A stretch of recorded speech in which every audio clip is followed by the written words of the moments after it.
Pemirsa, selamat datang di Ruang Temu bersama saya Dea Yujihan, dan kali ini saya kedatangan tamu. Yang pertama ada Bang Tigor dari Yayasan Pusaka Bentala Rakyat. Halo, selamat pagi Abang, gimana kabarnya? Sangat sehat sekali. Sangat sehat, luar biasa. Terima kasih sudah hadir di Studio Tempo kali ini. Kemudian saya juga kehadiran tamu lainnya, ada Bapak Hendrikus Franky Woro dari masyarakat adat suku Ayu. Selamat pagi juga Bapak. Selamat pagi. Bagaimana kabar hari ini? Baik. Baik ya, luar biasa sekali nih. Bahagia sekali teman-teman, ada Bang Tigor dan juga Bapak Franky hadir kali ini di studio Ruang Temu ya pemirsa, dimana kita tahu bahwa baru-baru ini beberapa pejuang lingkungan hidup dari suku Ayu Papua datang ke Jakarta untuk mengajukan permohonan intervensi ke Pengadilan Tata Usaha Negara Jakarta. Kedatangan ke Jakarta ini sekaligus untuk menyuarakan penyelamatan hutan adat yang kini dalam ancaman. Nah pemirsa, di sini kita akan berdiskusi dengan dua narasumber terkait pelanggaran hak-hak yang selama ini dialami oleh teman-teman kita atau saudara-saudara kita dari suku Ayu. Baik pemirsa, saya akan langsung berbincang dengan Bang Tigor dan juga Bapak Franky yang hadir kali ini. Saya akan mengajukan pertanyaan yang sama, bisa dijawab. Mungkin saya ke Bapak Franky terlebih dahulu soal ada pendapat yang menyebutkan bahwa Papua ini bukanlah tanah kosong. Artinya apa sih Bapak? Atau mungkin berdasarkan pengalaman Bapak tinggal di sana, apa makna dari Papua bukan tanah kosong? Baik, langsung saja. Papua bukan tanah kosong, artinya bahwa tanah itu ada penghuninya. Ada penghuninya begitu ya? Ya. Kalau dari Bang Tigor mungkin bisa menambahkan soal apa bukan tanah kosong? Ya, Papua ini kan harus dilihat berbeda dengan wilayah-wilayah lain yang ada di Indonesia. Seluruh wilayah Papua yang luasnya itu hampir 30 juta hektar lebih begitu, dan seluruh perairannya, sebagian perairan yang ada di Provinsi Papua itu dimiliki oleh masyarakat adat. Nah ini akan berbeda kalau kita melihat misalnya seperti Pulau Kalimantan, Pulau Sumatera, atau Pulau Jawa, atau Pulau Sulawesi, yang sebagian dikuasai oleh masyarakat adat, tapi sebagian lain memang menjadi tanah yang bebas begitu ya, yang harus dijaga oleh pemerintah negara ya. Tapi kalau di Papua itu semua tanah ada pemiliknya, itu masyarakat adat, itu yang membedakan tanah Papua. Nah, gerakan Papua Tanah Kosong ini sebenarnya diinisiasi oleh teman-teman pemuda Papua yang menyerukan banyak sekali terjadi pelanggaran hak atas tanah bagi masyarakat adat. Dan mereka ingin memberikan pesan kepada seluruh masyarakat yang ada di Indonesia dan dunia bahwa tanah Papua ini adalah tanah yang dimiliki oleh masyarakat adat. Nah, pandangan ini yang ingin dijelaskan ke publik begitu. Karena seringkali negara melihat Papua ini tidak ada penghuninya. Bahkan publik melihat bahwa Papua itu masih wilayah yang sangat luas dan masih bisa dihuni oleh banyak manusia. Oh oke. Mungkin saking luasnya mungkin ada beberapa daerah-daerah yang dianggap belum ada penghuninya. Tidak ada penghuninya, tidak ada pemiliknya begitu. Oh, tidak ada pemiliknya. Tidak ada pemiliknya. Benar. Oke, bukan. Padahal wilayah yang luas itu ada pemiliknya. Mungkin kita lihat, oh ada hutan di sana, mungkin tidak ada pemiliknya. Ada pesisir, mungkin tidak ada pemiliknya. Padahal seluruhnya itu gunung, lembah, rawa, hutan maupun pesisir pantai itu semua ada pemiliknya. Dan mereka mengenal ada istilah tumpang susun. Artinya? Jadi setiap wilayah itu ada batas-batas. Misalnya orang Ayu akan berbatasan dengan orang Korowai, orang Mandobo, orang Marin. Nah, begitu juga sebaliknya, setiap suku itu akan berbatasan, wilayahnya jelas. Dan setiap orang Papua tahu. Hanya publik di luar Papua melihat itu tanah kosong. Dan negara juga punya stereotip begitu. Sehingga mereka mudah memberikan perizinan di tanah Papua tanpa melihat di tanah itu sebenarnya ada pemiliknya begitu. Jadi artinya pola yang biasa terjadi sampai sekarang itu pemerintah memberikan izin tanpa ada komunikasi dengan masyarakat adat yang ada di sana. Bukan hanya tanpa komunikasi, mereka melihat itu tanah yang tidak punya penghuni, tidak ada pemiliknya, sehingga mereka mengeluarkan izin. Kalau mereka memahami Papua itu tanah yang dimiliki oleh masyarakat adat Papua, maka mereka akan membuka komunikasi. Nah, tahap kedua, ini tahap pandangannya saja mereka lihat ini tanah yang tidak Sudah ada tidak penghuninya, tepat, tidak ada yang memilikinya begitu. Sehingga semua perizinan itu tidak memperhatikan keberadaan masyarakat adat sebagai pemilik tanah Papua.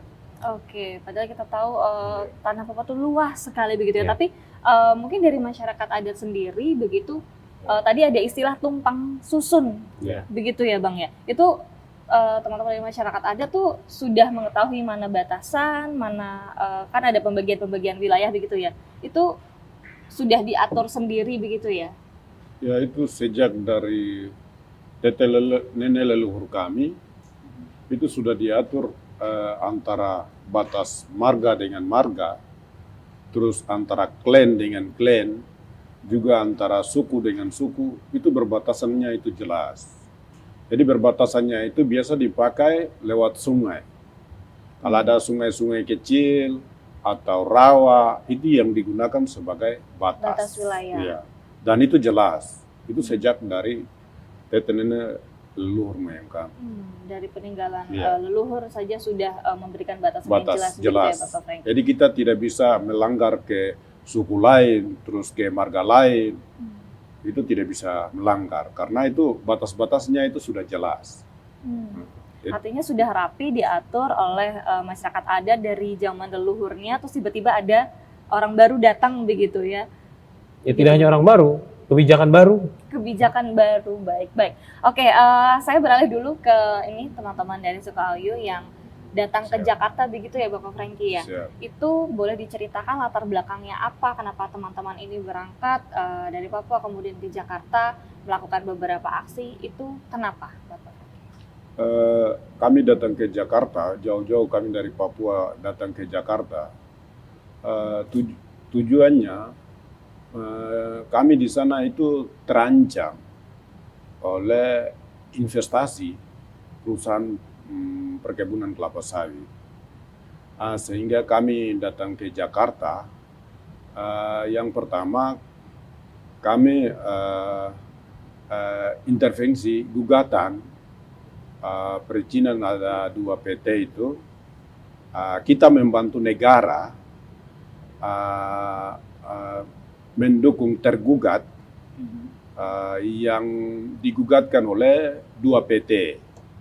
Sehingga kami minta kepada Kementerian Lingkungan Hidup bahwa kami sebagai pemilik hak wilayah tanah adat tetap intervensi, tidak usah untuk mengeluarkan izin lagi. Karena dari 2 PT ini yang menggugat ke Kementerian Lingkungan Hidup. Dan itu kami sendiri tidak tahu, kami hanya dengar isu bahwa ternyata ada gugatan yang dilakukan oleh pihak perusahaan. Sehingga isu itu kami datang ke Jakarta, dengar apakah benar yang dilakukan oleh 2 PT ini benar atau tidak. Itu yang kami datang mau dengar informasi itu. Selanjutnya kami juga datang untuk mengadu ke Komnas HAM agar Komnas HAM bisa lihat pelanggaran-pelanggaran HAM yang terjadi di wilayah Papua dan para khususnya di wilayah keluarga besar Sukuawi. Baik. Bang Tigor, soal ketidaktahuan tadi ya, bahwa mereka menjadi tergugat begitu artinya, atau bagaimana? Ya, Sebabnya sebenarnya apa mereka sampai tidak tahu? sebenarnya kedua perusahaan ini menggugat Menteri Lingkungan Hidup dan Kehutanan karena Menteri Lingkungan Hidup dan Kehutanan ini melakukan penertiban dan penataan terhadap kawasan hutan. Nah, hanya saja memang catatannya adalah Kementerian Lingkungan Hidup ini tidak melibatkan masyarakat dalam proses pencabutan. Nah, dalam proses gugatan yang berlangsung ini kan hanya ada perusahaan dan menteri yang bersengketa. Tapi bagaimana posisi mereka sebagai pemilik wilayah adat dan hutan adat yang dipersengketakan begitu. Nah, sehingga mereka harus masuk ke dalam proses persidangan ini untuk mempertahankan hak dan kepentingan mereka. Dan mereka di dalam persidangan nanti jika diterima sebagai intervensi, mereka akan bicara bahwa bagai hak kami dan kepentingan kami harus dilindungi dari proses persidangan nanti. Jangan sampai persidangan hanya memihak kepada perusahaan atau hanya memihak kepada Kementerian Lingkungan Hidup, tapi juga harus melihat keberadaan masyarakat yang ada di sana. Itu kepentingan masyarakat untuk masuk dalam proses intervensi di persidangan. Ini menarik ya, artinya masyarakat yang mungkin bukan mungkin ya pasti terdampak begitu tidak dilibatkan. Nah, teman-teman ini kira-kira kenapa sampai tidak tahu sih Bang? Kenapa mereka bahkan tahu tuh hanya dari membaca informasi, mendengar isu begitu? Apakah tidak ada dari kedua belah pihak pun yang punya itikat untuk mengajak duduk bersama begitu misalnya? Karena sejak awal kebijakan perizinan ini diciptakan tanpa memperhatikan keberadaan masyarakat adat di Papua.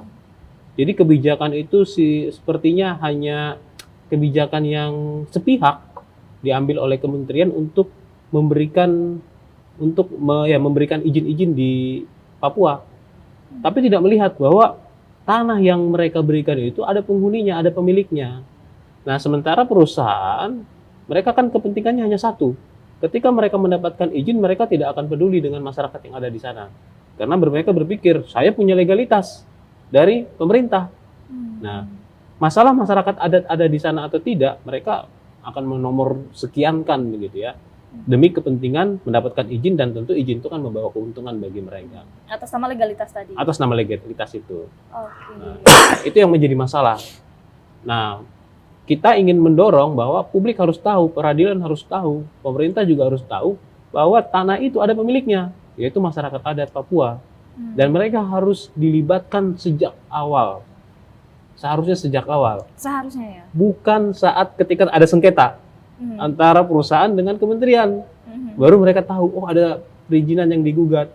Seharusnya sejak awal mereka diinformasikan bahwa bagaimana, apakah kalian setuju wilayah kalian dijadikan perkebunan kelapa sawit.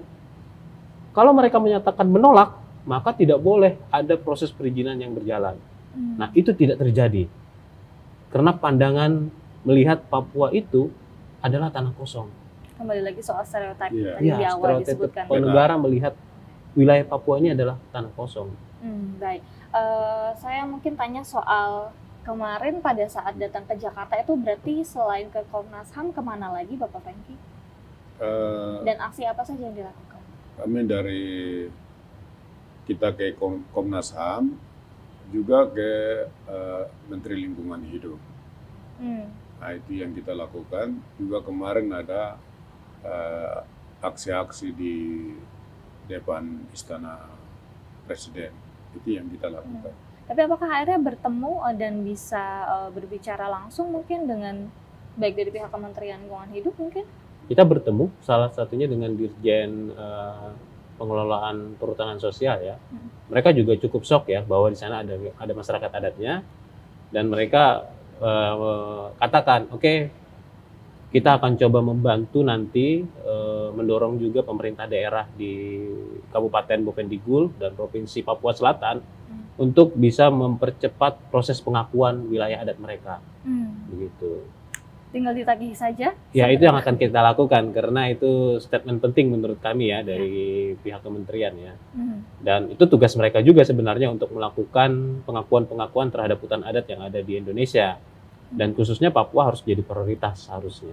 Baik, Bang Tigor, bicara soal tadi persoalan yang dialami oleh saudara-saudara kita di Sukaoyo ini, apakah artinya ini bisa disebut sebagai sisi gelap masalah perizinan di tanah Papua, atau bisa saja ini lebih dari sekedar itu? Saya pikir ini masalah yang kompleks ya.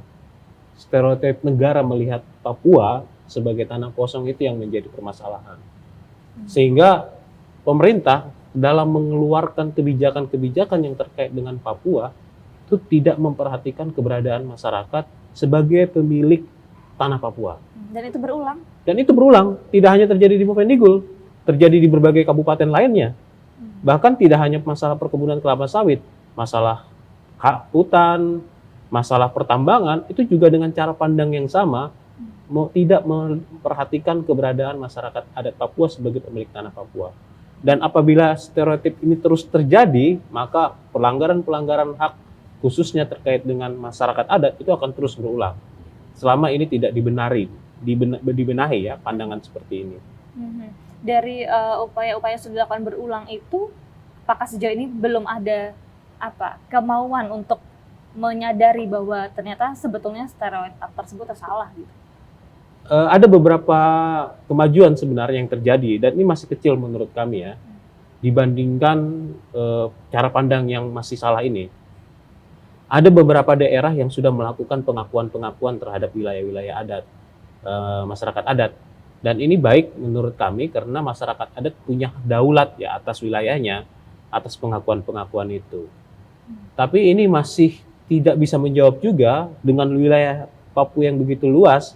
Perlu ada terobosan yang dilakukan oleh pemerintah bagaimana perlindungan ya dan pengakuan terhadap mereka ini bisa dapat berjalan dengan baik begitu. Nah, saat ini kan kewenangannya itu kan lebih besar di pemerintah pusat ya dalam mengatur Papua. Nah, adanya otonomi khusus juga tidak menjawab sebenarnya.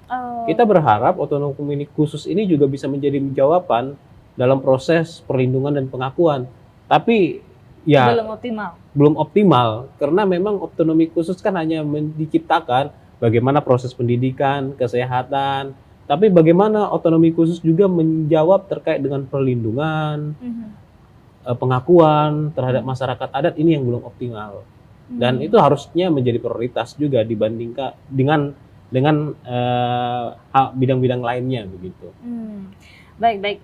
Kita beralih dulu ke soal bagaimana kehidupan saudara-saudara kita suku Ayu di Papua sendiri. Mungkin boleh cerita Bapak Franky soal pola hidup di sana, bagaimana, kemudian sebaran dari suku Ayu itu seperti apa, kemudian kalau tidak salah saya sempat baca statementnya Bapak Franky ini yang menyebut bahwa hutan itu adalah rekening abadi.